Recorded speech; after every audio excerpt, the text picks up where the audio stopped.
Morning YouTube hikers, Ray from Hike-ALOT.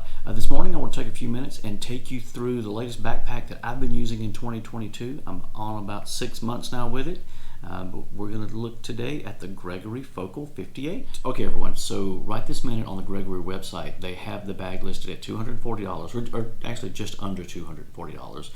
And then I'm using the medium bag and they have it listed at 2.65 pounds. We're going to weigh it here in just a few minutes.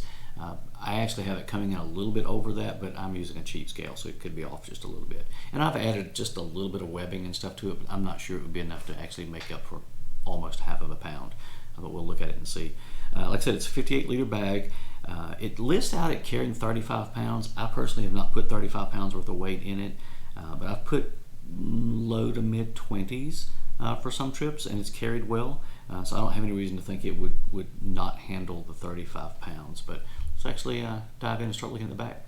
Okay, so this is going to be the Focal that I've picked up. First off, let's weigh it for you guys. All right, let's see what we come in at. So I am just a hair under 3 pounds for you here. Okay guys, so the bag comes in at 2.91 pounds on my scale, which, like I said, isn't significantly off from what they have it listed to the website. I did mention earlier that I had added a couple things to it. One of the things that I did add, I did put some shock cord and a keeper on here. It's up at the top. And I have a clip on the back here for my water bottle to hang, and another little piece of shock cord down here to put the bottom of my bottle in. That's really all that I've put on the bag that didn't come natively on it. So that could equate to a little bit of the weight difference, but regardless, significantly lighter than the bag that I was on. Prior to that, I was using the Gregory Baltoro, which I like the bag. It's super comfortable. It was just significantly higher weighted than the Focal was, and at the same time, it almost had too many organizational pockets, and I kept losing things in it. Hence the move to the Focal here.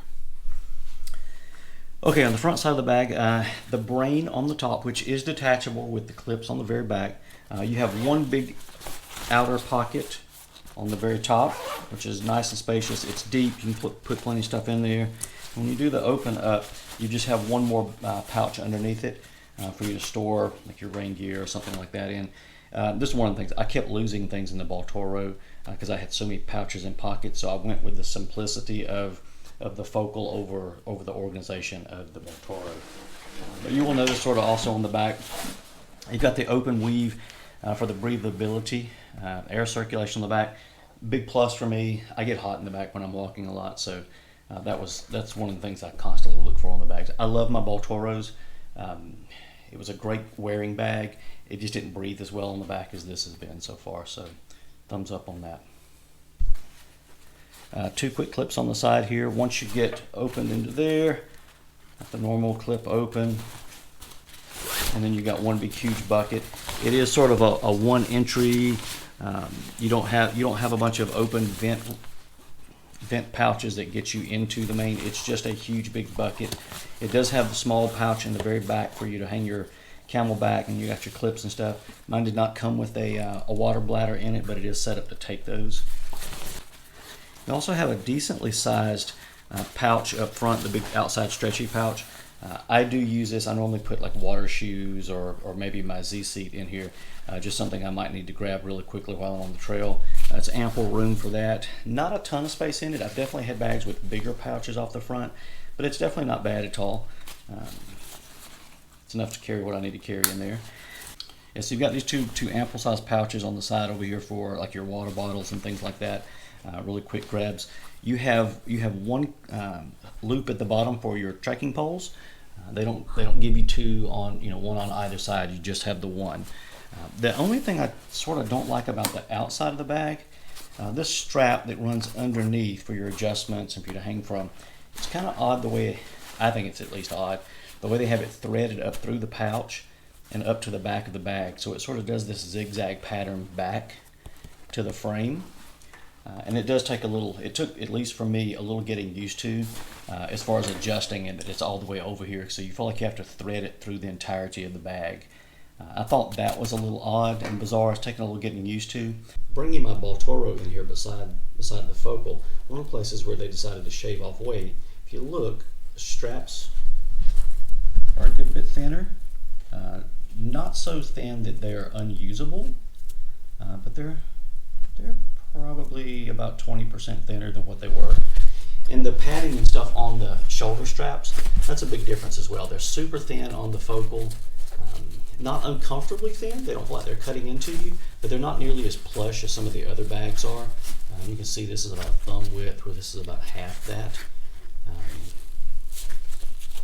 It's a change, but you know, they have to shave weight somewhere. And you'll also notice the clips are actually physically smaller for the adjustment straps. So they went through and they cut down weight in a lot of places. They eliminated some of the pockets and pouches that the Baltoro had, but then they also took the actual hardware structure on the Focal and physically made it smaller. Having said that though, that doesn't extend to the waist belt. Those all seem to be the same size. Now the padding inside the waist belt, not as thick, but the actual hardware and the webbing and stuff and the clips, those all come in about the same size as the Baltoro. Baltoro, nice thick padding through here. Focal, thinner, keeping with the same thing that you have on your shoulder straps, but still not uncomfortably so. Okay, and lastly, on the waistband, you've got two ample sized pouches. They do seem to sit a little bit far to the back, but not anything that's uncomfortable. The pouches are big enough. I can usually, shove my map and compass in one, and then usually some snacks in my headlamp in the other, and usually has me squared away for the day. Like I said, they're big enough. They're bigger than some bags pouches that I've had and smaller than others, so I call them good medium sized.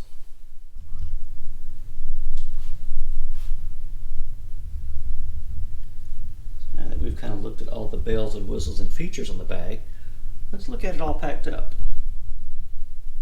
Okay, so here we have my winter setup, which includes food. There is no water in there at this point, and we're right at about 20 pounds total, including food and clothes and all that fun stuff. So it's pretty much everything except my fluids.